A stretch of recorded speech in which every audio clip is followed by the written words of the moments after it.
Alright, welcome back everyone. So, apologies in advance if you hear the background noise of mowers going on. I actually have today, today is a Monday and I actually have it off. I totally forgot that I took this day off, but I did, which means I just get to play some more Fallout 4, which also means that this is actually being played consecutively. This is the day after I last signed off from the other one, so I kind of remember what I was doing.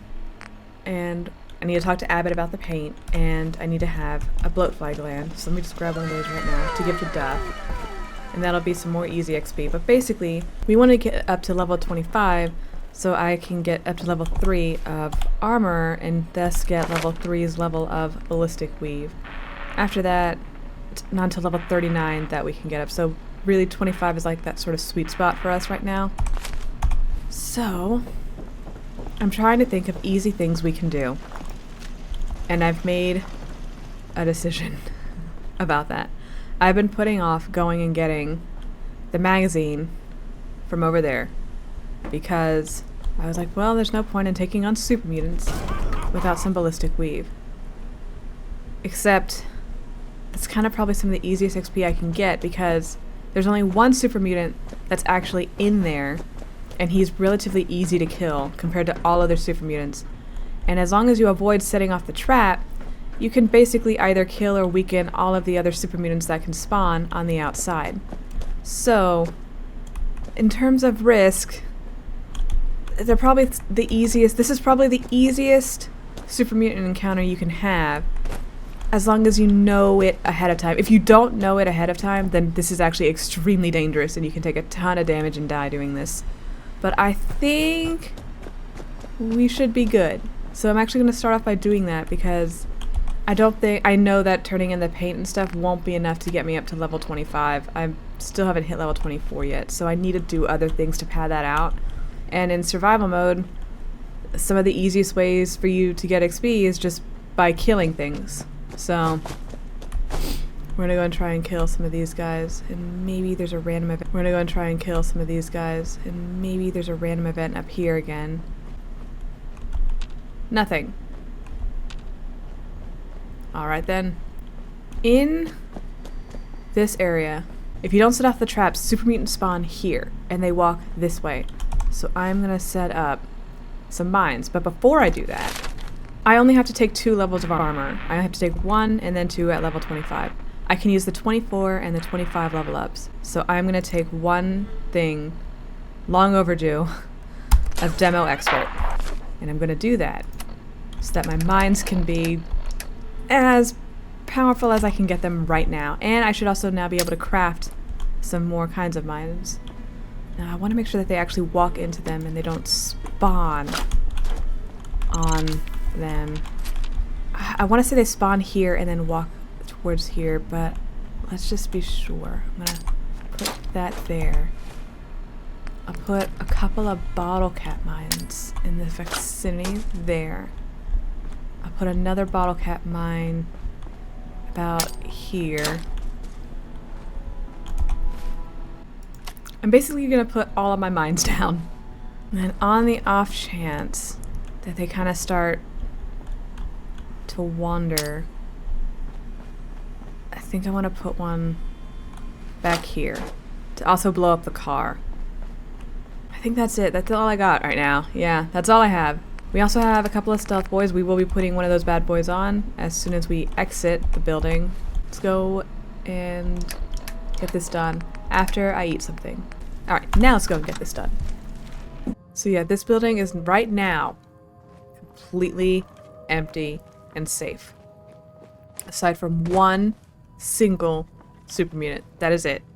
That is all we have in here right now. And as long as we kill him in one shot before he can set off his alarm, and we don't step on the actual trap itself, that is all that should ever be in here.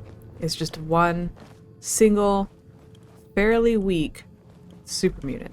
There he is. So yeah, he's a blind Deadeye. He is a blind super mutant. He has no sight. And as you can see, a single shot to the head should kill him.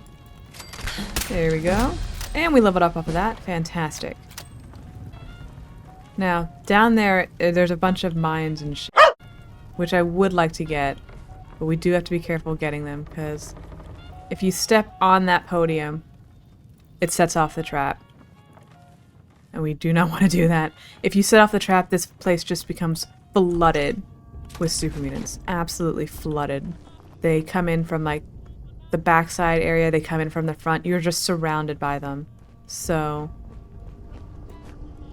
let's do this very cautiously. I also think just stepping in the middle might set something off. I can't remember. I don't want to chance it. I do just want the mines though, because I did just lay down all of my mines out there.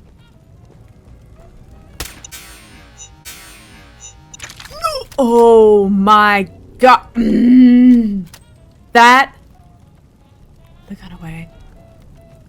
That could have been disastrous. That could have absolutely just killed me. Oh my god. Okay. Hang on, I'm actually gonna... I know I said it last time, but I'm actually gonna just very quickly go through my mouse settings and see if I can make it a little less sensitive. No. Oh. Okay, no, I looked. I couldn't see a way to make that a little less sensitive, so I really need to be careful. Alright. Another free mine. Mine. I'm not holding my mouse so awkwardly off the trigger, because I can't believe I nearly did that. Okay, yeah, see, if you step on the red bit, that sets off the trap. Do not activate the speech microphone. What I want is that. There we go. Fantastic. And now, we just go out the way we came. And immediately pop a stealth boy. Before I get tempted to use this on anything else, I'm just going to immediately pump it into armor, so I don't forget. Be ready to immediately put on a stealth boy. Let's go. Someone there!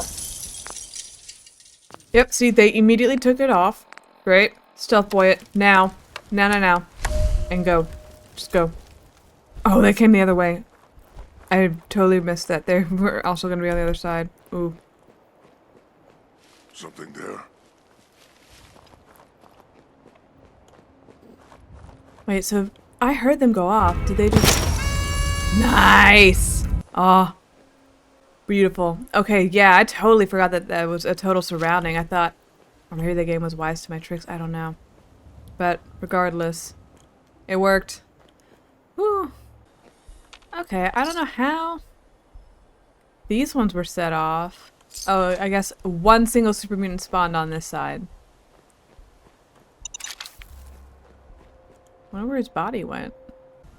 I don't know if the game was wise to my tricks and so it spawned him, because I swear I've seen them spawn more often around here and then walk up. I do not recall them ever just being that close right there, but we did it. We're good. Alright, so that's that. It was a decent amount of XP just from killing super mutants, but I did sacrifice all of my bottle cap mines to do it. So what I think I want to do now is I want to go back to Diamond City. I want to go back to Diamond City. I want to craft up some more mines, especially because now I can craft some frag mines too. And I want to turn in the green paint to Abbott. And I want to give a bloat flag land to Duff. Oh. Super mutants, man. Super mutants. They're gonna be... Why? Why are you here? He's just chilling there too. Oh, that was only 2.5 times damage. Oh, that's a suicider. Okay, we got him. Yeah, super mutants and gunners are gonna be a real problem for me. They're gonna be my big issue with this playthrough. Take your free mini nuke though. Thank you very much. More? I mean, normally suiciders aren't by themselves. Why was he here? Just to troll me. I feel like the game is just trolling at this point. We can give you plenty of super mutants. But that just looks like junk to me. Preston, you couldn't have even possibly seen me do that. Alrighty, let's drop some stuff off and then... Sheffield. No, sir. Absolutely not. No, no, no. No, no, no, no, no, no. No, no, no, no. No, no, no. You can have this. This will be your bed. Excuse me. Sheffield, you... Here. That is your bed. Yes, thank you. This is clearly my space. This is the general of the Minuteman's space. Don't you dare. Don't you dare. Don't you... The lion, the witch, and the audacity of this Brit. Sheffield, do this. Thank you. I will now store that bed so that he unassigns himself to it, because it is not his. And then I will put it back.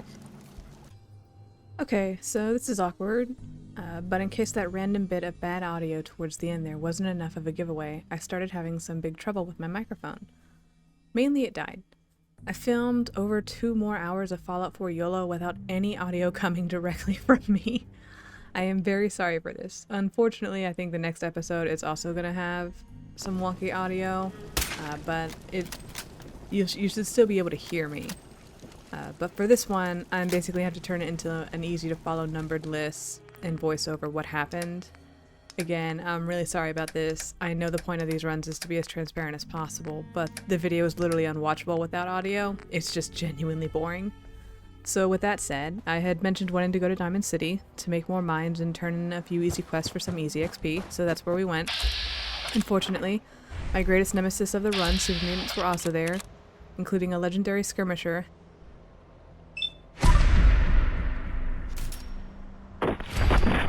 that dropped a never-ending laser rifle. I mean, it's alright, like... After a bit of a close call with another super mutant, I made it to Diamond City and freaked out because I thought I was getting stuck in a rad storm. Then I made my way to Abbott, who was super excited to see me. Don't touch the paint. And spread that beautiful shade of green on the stadium That's a good shade of green. before heading over to Duff to finally give her a blowfly gland. Got a girl. Who's my favorite junior scientist? You are. Here's a little something for you. However, I was still quite a ways away from being level 25, so I started making my way north towards the army outpost to clear some ghouls, but not before stopping by to craft some more drugs and mines to blow my enemies up with. I stopped back at Hangman's Alley to drop my stuff off, turned on all my magazine markers, and had an epiphany. Cambridge Polymer Labs. Just a hop, skip, and jump away from Hangman's Alley. One very quick run across the bridge and I was there. Now there's a whole quest to do here that involves getting some pretty nifty power armor that I cannot use, but you have to fight a whole bunch of ghouls and rads to get it. Fun fact, if you just want the magazine though, you can skip literally all of that by murdering this robot, 2 turrets, then a ghoul in the final room. And then boom, Perfect. you got yourself another magazine. Huzzah. Now from here, I thought about doing the Beantown Brewery dungeon to get another magazine crossed off. But the safer door that I want to enter from is locked, and I definitely knew that before walking over there. So I definitely didn't waste my time traveling over to the dungeon only to realize I could not attempt Won't it be yet. able to pick this.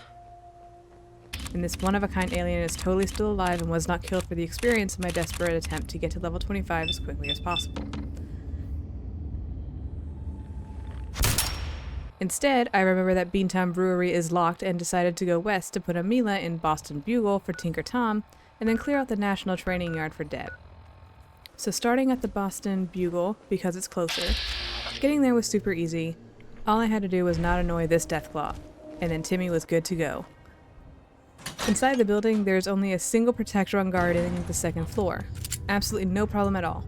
Oh no, wait, it was a Watcher variant, which I was not expecting. So I gallantly retreated, waited, and then re-emerged from the darkness to shoot it with my big girl gun. After that, you literally just have to take a step outside, place Mila, and that's mission accomplished, and ready to be turned in for some easy XP. But we are going to go to the National Training Yard first, so pass by Bunker Hill, kill this raider and his dog, get lucky on this random event spawn across the bridge, and boom, you're there, or you're basically there at the settlement across the road from it. You have I some talked to the sort of settlers at medical County problem Crossing, here, or hoping are that they you would just also yanking want me my to clear chain? out the ghouls literally living within meters of Trick them, me. but got unlucky because they wanted me to clear out ghouls across the map instead. Oh, also, second Deathclaw of the day for some reason.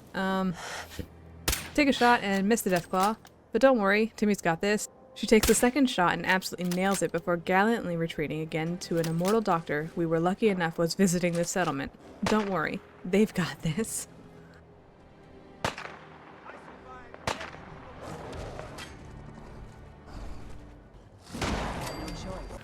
Anyway, the immortal doctor does inevitably win, so we can turn our attention to the National Training Yard itself. We started with taking the turrets out on top of the building, which woke up some ghouls, so we killed those two before heading inside.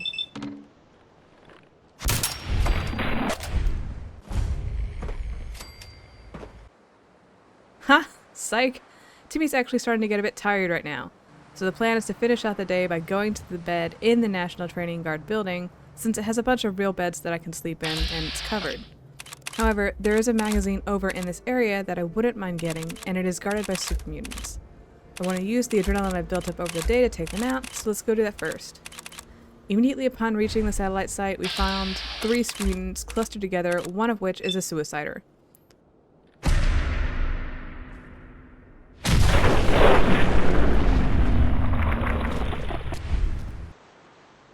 Unfortunately, one was also a legendary freaking butcher who can just tank a critical nuke to the face and a follow-up critical sniper shot to the face for good measure, so this was not going to be easy. Thankfully, there is just a random software malware on this road, so I was able to build up another critical, but I am still down to just one and there are at least 2 butchers on the field. But that's okay, because one of the butchers is miles away at the very top of a satellite dish, and as long as I'm not in the same place as I was when I started sniping him, I should be able to miss his missile blind firing.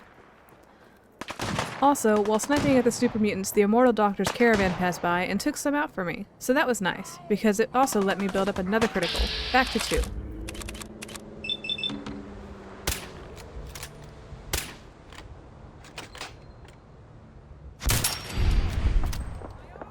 It was admittedly a little less fun when the doctor's caravan annoyed a Gutsy, but Timmy persevered and even helped take a few shots at the Gutsy. Back to the mutants, I employed the expert strategy of shooting them from afar while encompassed in the dark. And here's a montage of that.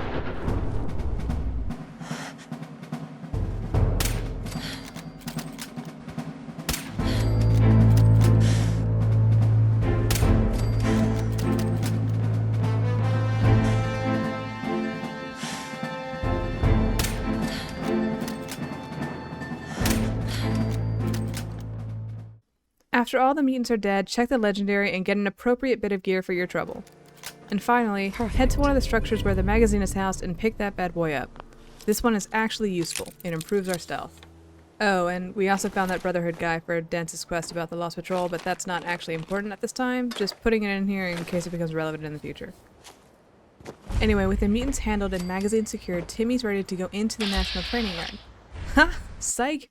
Got you again. Instead, I noticed this warehouse here while walking around the satellites, and I was 99.99% positive there was yet another magazine over there. So we're going there instead. For those of you who don't know, the story of this place is that both the Handies start out friendly and were programmed by 2 different people who lived here. The Handies basically set up a trap for Timmy, as they were both programmed to kill the other person that originally lived there. So I just shoot them before they can shoot me, find the magazine, attest the science this time, and Timmy is finally ready to head over to the National Training Yard after she bravely hides from these super mutants escorting their friend Settler across the Commonwealth. Also, I killed this random Muggle on the way back and leveled up. But we're still going to do this because I'm already here and there's a magazine in there I need anyway. So I spent the level up on Armor 3 so I wouldn't forget to not do that and headed inside the building, finally. The front room has quite a few ghouls to take care of, but nothing crazy, and because this is a quest, I actually got some very helpful markers showing me where they were. And, oh, oops. That's a legendary Reaver. I'm in danger! Timmy gets very lucky with a random hipfire shot, then a critical to the head of the Reaver. Let's just get out of this silly predicament we put ourselves in. One final ghoul comes barreling down, but he doesn't know where I am, so we get an easy pick-off and the front room is clear. The legendary dropped a steadfast 10mm, which isn't great, but it doesn't actively harm, so I might as well take it to swap things over from my normal 10mm. There's also another Brotherhood soldier here as part of the Lost Patrol quest. So despite not actually trying to do that yet, we're making good progress. There's a key upstairs that let me unlock this terminal, so we went through the load zone to the next bit of the dungeon. Out here, there was yet another legendary Reaver, but I learned my lesson this time, so he was much more easily handled, even with a friend in this enclosed space.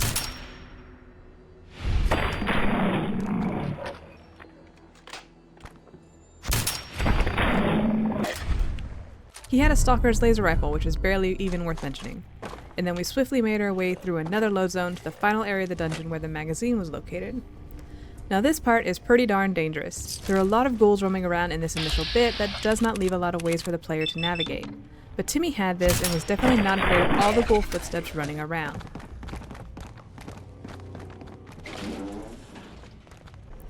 In what should have been an unsurprising twist, the game threw yet another... In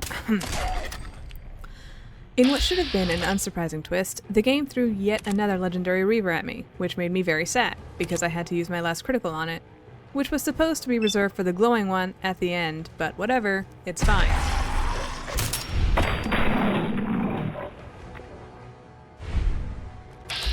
I backed off, killed another ghoul in bats as I am now desperate to get a critical back, and then we're finally able to make some forward progression to the other rooms in the building.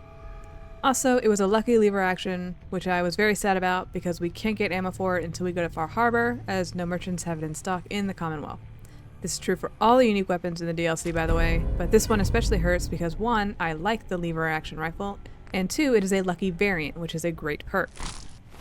But there isn't any time to mourn that now. We have a magazine to secure. Armed with a 10mm because I didn't and still haven't learnt my lesson, I get lucky with a basic roamer behind this door instead of a legendary Reaver. Then I make my way to this hole in the wall and start doing some good work in this room to clear a path to the magazine.